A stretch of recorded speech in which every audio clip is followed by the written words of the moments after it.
उस दिन एक खातून आई, उनकी 4 बेटियां।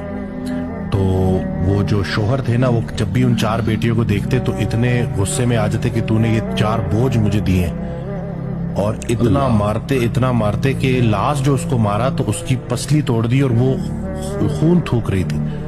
और वहां पे वो 4 बेटियां लेके भागी है और कहती है कि डॉक्टर वसीम, पहले तो मैं था कि दरिया में छलांग लगा दूं चारों समेत के बात ही खत्म हो जाए, लेकिन पता नहीं क्या वो ये पॉडकास्ट, ये सारी सीरीज वो देख रही थी तो बस उसकी दिल में कोई बात आई तो वो इधर बहरिया आ गई।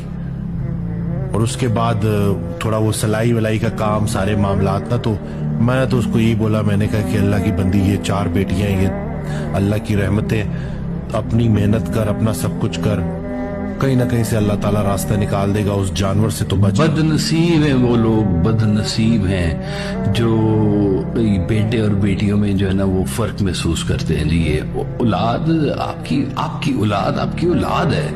वो बेटा बेटी तो अल्लाह के फैसले हैं ना जी। किसी को बेटियां दे देता है तो किसी को बेटे दे देता है।